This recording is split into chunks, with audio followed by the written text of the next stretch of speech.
Hello students, this is Paridhi. In today's video, we are going to discuss the first part of our lesson, The Storyteller of 9th standard. So, let's begin. It was a hot afternoon and the railway carriage was correspondingly sultry, and the next stop was at Temple Kong, nearly an hour ahead.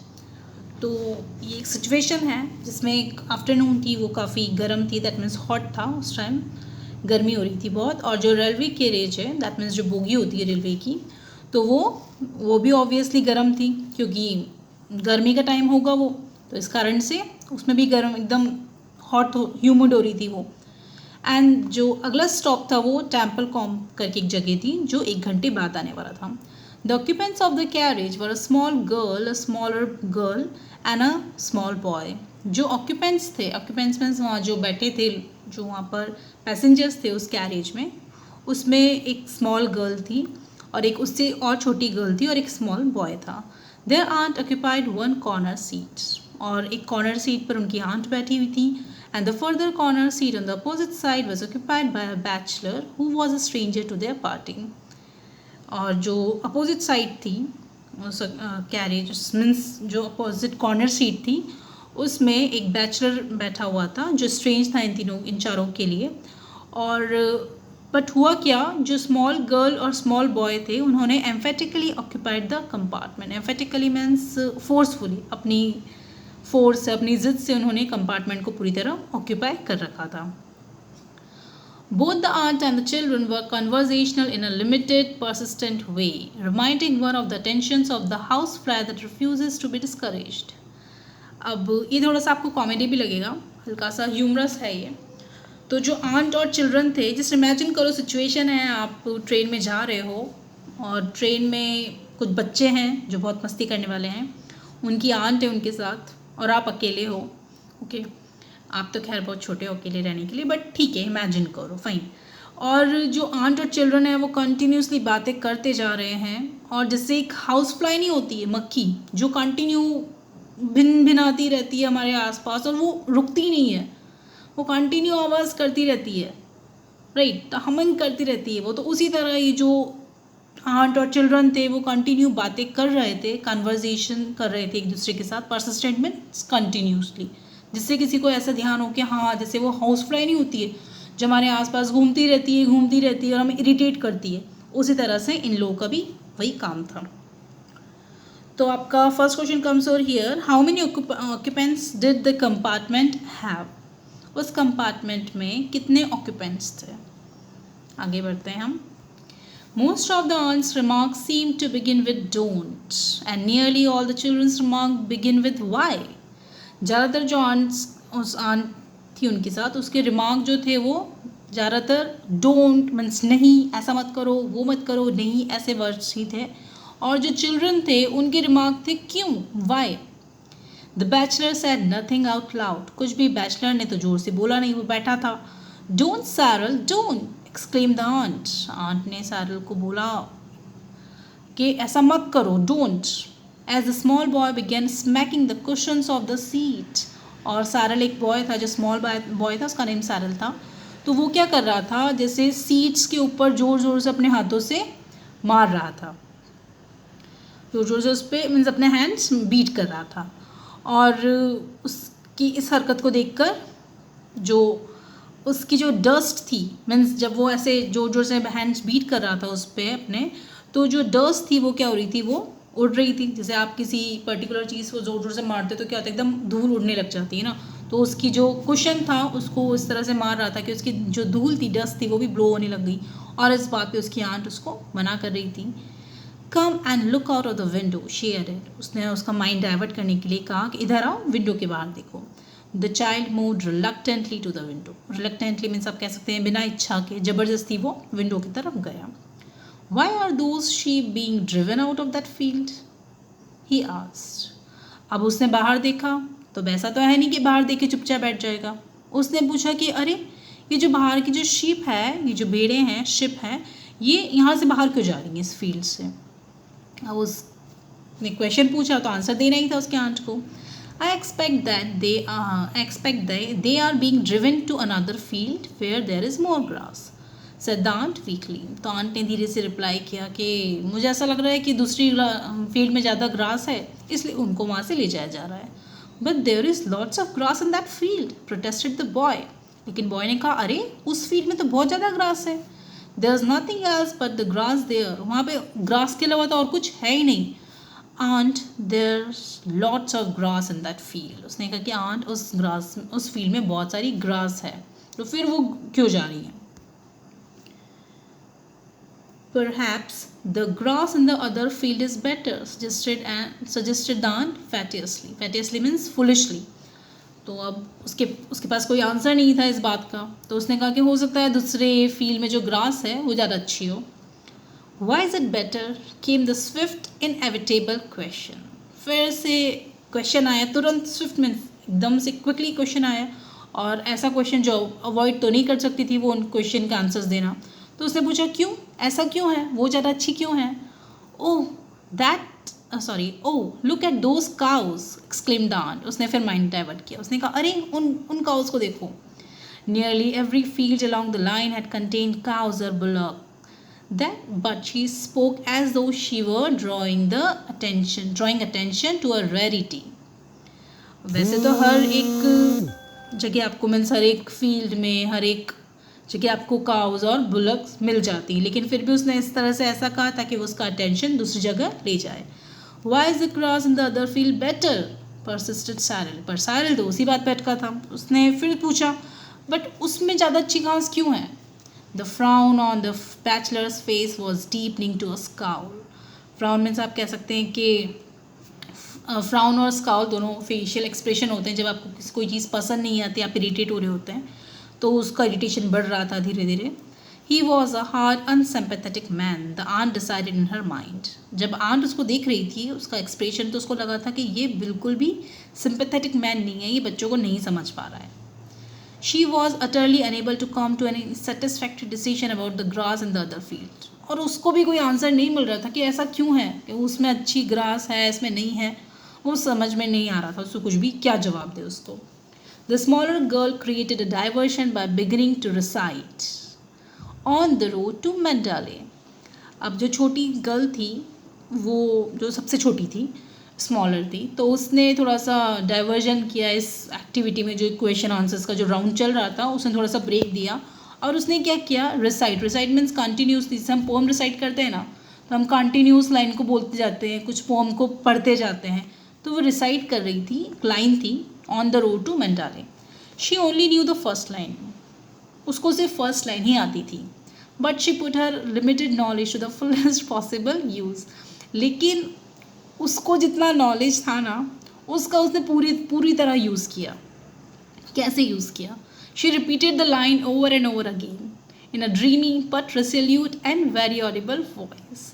अब वो उस line को बार बार repeat कर रही थी, again and again same line को repeat कर रही थी, और वो ऐसी वॉइस थी जो किसी को भी ऑडिबल हो जाए. ड्रीमी, थोड़ा सा ड्रीमी थी, अपनी धुन में थी, लेकिन रिजोल्यूट और ऑडिबल थी कि हाँ वो बोल रही है और किसी को सुनाई दे रहा है. It seemed to the bachelor as though someone had a bet with her that she could not repeat the line aloud 2000 times without stopping. तो जो बैचलर था उसको ऐसा लग रहा था कि इससे किसी ने तो शर्त लगाई है. बैट मीन्स शर्त होती है. तो उसने कहा कि इससे ज़रूर किसी ने शर्त लगाई होगी, अगर तुमने 2000 बार इसको रिपीट किए बिना रुके तो तुम हार जाओगी. तो इसका मतलब है कि उसको इतना इरिटेशन हो रहा था कि इसको लगा कि इससे किसी ने तो शर्त लगाई कि ये 2000 बार तो उसको उस लाइन को रिपीट करेगी. Whoever it was, जिसने भी किया है, who had made the wager was likely to lose his bet. और जिसने भी करा है तो उसको ऐसा लग रहा है, जिसने इस शर्त को रखा है, वेजर मीन्स होता है बेट, अगेन शर्त, तो उसने कहा है कि जिसने भी करी है ना, ये शर्त लगाई है, वो ज़रूर हार जाएगा. Come over here and listen to a story, said the aunt. फिर आंट ने इन सबको थोड़ा चुप करवाने के लिए बोला कि इधर आओ, स्टोरी सुनो. When the bachelor had looked twice at her, जब बैचलर ने उसको 2 बार देख लिया ऐसा शो करते हुए कि वो कितना इरिटेट हो रहा है, तब उसकी आंट ने कहा कि ठीक है इधर आओ, मैं कहानी बोलती हूँ, कहानी सुनो. The children moved listlessly towards the aunt's end of the carriage. तो वो जहाँ आंट बैठी थी वहाँ पर गए, इनएक्टिवली मीन्स लिस्टलेसली मीन्स होता है इनएक्टिवली, बिना इंटरेस्ट के गए उसके बाद स्टोरी सुनने, ऑप्शन भी नहीं था उनके पास. Evidently, her reputation as a storyteller did not rank high in their estimation. और जितना वो बच्चे जानती थी उनके आंट को, उसकी रेपुटेशन इतनी अच्छी नहीं थी स्टोरी टेलर की तरह. स्टोरी टेलर मीन्स कहानी बोलने वाले की तरह, कहानी सुनाने वाले की तरह उसकी इतनी अच्छी रेपुटेशन नहीं थी. इन अ लो कॉन्फिडेंशियल वॉइस, धीरे धीरे कॉन्फिडेंट होते हुए उसने एकदम, कॉन्फिडेंशियल मीन्स आप कह सकते हैं एकदम धीरे धीरे, जैसे हम बोलते हैं ना सीक्रेट कॉन्फिडेंशियल फाइल होती है, कॉन्फिडेंशियल टॉक होता है, तो धीरे धीरे उसने बोलना स्टार्ट किया. Interrupted at frequent intervals by loud petulant questionings from her listeners, she began an unenterprising and deplorably interesting story about a girl who was good and made friends with everyone on account of her goodness. अब देखिए बच्चे हैं तो वो शैतान है, no doubt, right. अब शैतान एट द सेम टाइम वो हर चीज़ के लिए क्यूरियस भी है. तो जैसे ही उसने स्टार्ट की स्टोरी बोलना, वैसे ही उसके सामने कई सारे क्वेश्चंस आने लगे, लाउड क्वेश्चंस. आंट तो स्टोरी धीरे धीरे बोल रही थी ताकि कोई सुने नहीं, और बच्चे जो हैं वो क्वेश्चंस जोर जोर से कर रहे थे ताकि सब सुन ले. खैर उनका इंटेंशन ये नहीं था सब सुने, बट उनको जोर से वो क्वेश्चंस पूछ ले रहे थे. और पेटुलेंट मीन्स अनरीजनेबल, जैसे वो क्वेश्चन था ना कि ग्रास इसमें ज़्यादा अच्छी, मीन्स वो क्यों जा रही है दूसरे फील्ड में, उस टाइप के अनरीजनेबल क्वेश्चंस बच्चे पूछने लगे. और वो क्या कर रही थी मीन्स उसके बाद उसने स्टोरी स्टार्ट करी बोलना. एक ऐसी स्टोरी थी जिसमें कोई गर्ल थी, वो बहुत अच्छी थी, वो अच्छे थी, इस कारण से उसने अपने जो फ्रेंड्स थे मीन्स हर कोई को उसने फ्रेंड बना लिया था अपनी अच्छाइयों के कारण. And was finally saved from a mad bull by number of rescuers who admired her moral character. और फाइनली वो किसी प्रॉब्लम में फंस गई थी और फिर एक मैड बुल ने उसको बचा लिया. और from a mad bull she was saved from a mad bull by a number of rescuers who admired her moral character. That means कि एक बार वो किसी मैड बुल मीन्स होता है जैसे आप कहते हैं ना काउ बुल, तो उस बुल के कारण वो एक प्रॉब्लम में फंस गई थी. उस बुल से वो मीन्स हो सकता है उसके पीछे वो पड़ गया होगा वो बुल. और जो रेस्क्यूअर्स मीन्स जो उसको बचा रहे थे, तो जिन्हें भी आप कह सकते हैं कि जो उसकी तारीफ़ करते थे, जो उसको एडमायर करते थे, उन सब ने उसको उस बुल से बचा लिया. Wouldn't they have saved her if she hadn't been good? Demanded the bigger of the small girls. और जो दोनों गर्ल्स में से जो बड़ी थी उसने पूछा, अच्छा बताओ अगर वो अच्छी नहीं होती तो क्या उसको वो नहीं बचाते? अब इसका क्या आंसर देती aunt? It was exactly the question that the bachelor had wanted to ask. Well, yes, admitted the aunt lamely. But I don't think they would have run quite so fast to help her if they have not liked her so much. अब aunt ने कहा कि actually ये question उस bachelor के mind में भी आया कि अच्छी थी इसलिए बचाया क्या उस लड़की को. तो उस आंट ने कहा कि वैसे बचाते अगर नहीं अच्छी होती तब भी, बट इतना क्विकली वो हेल्प नहीं करते अगर उसको वो इतना पसंद नहीं करते उस लड़की को सब. तो it's the stupidest story I have ever heard, said the bigger of the smaller girls with immense conviction. और पूरे फर्म बिलीव के साथ, पूरे विश्वास के साथ उसने बोला, ये सबसे बेकार स्टोरी है मैंने आज तक सुनी.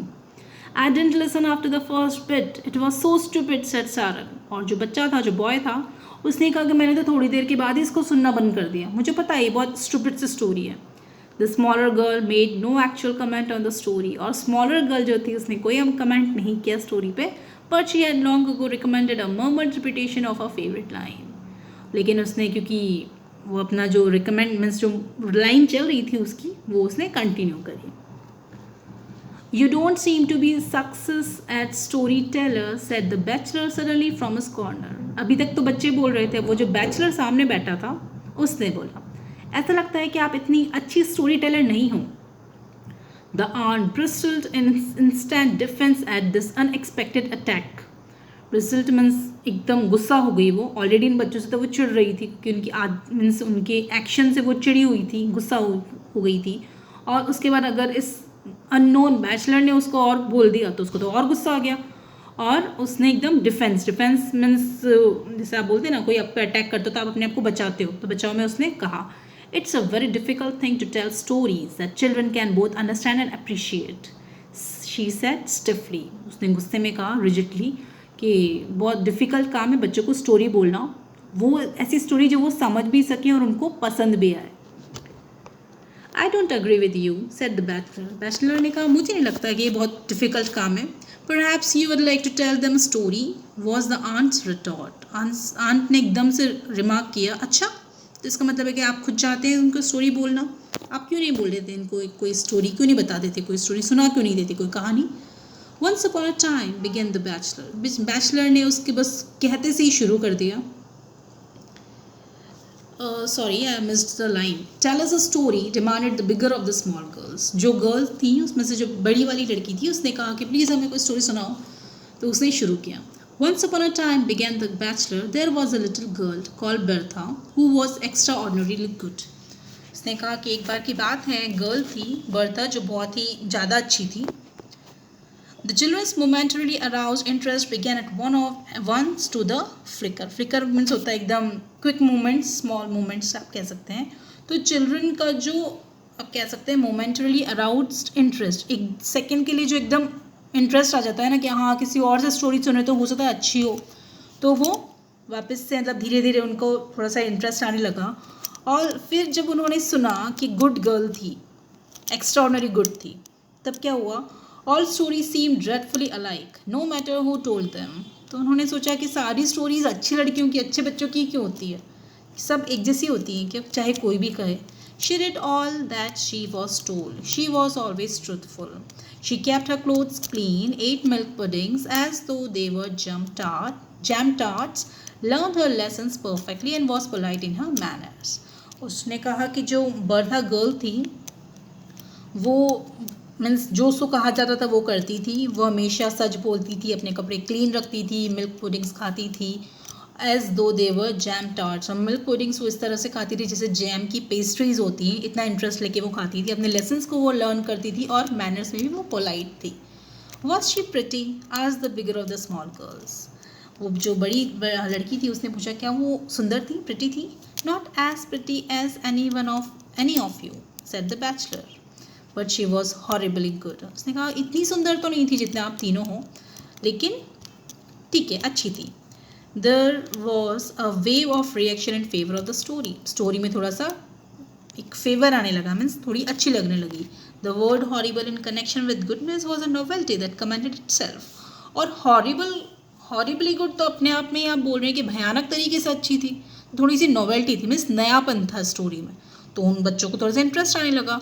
It seemed to introduce a ring of truth that was absent from Aunt's days infant life. Sorry. तो ऐसा लग रहा था कि जो वो सच है उसको थोड़ा सा घुमा के प्रेजेंट किया गया है जो आंट की स्टोरीज में नहीं होता था. तो ये स्टोरी कंटिन्यू करेंगे हम नेक्स्ट पार्ट में. आई होप आज की स्टोरी आपको अच्छी लगी होगी, पसंद आई होगी. बट क्वेश्चन तो एक भी नहीं आया, so your question comes on here. First question ज़रूर आ गया था. Second is, how did the smaller girl of the two girls irritate the bachelor? How did the smaller of the two girls irritate the bachelor? Next question is, to which question of Sarah was aunt unable to give a reasonable answer? To which question of Sarah was aunt unable to give a reasonable answer? And one more question I am giving you. You have to find the antonyms of the following words. Antonym means opposite words. First is unsympathetic. Second, satisfactory.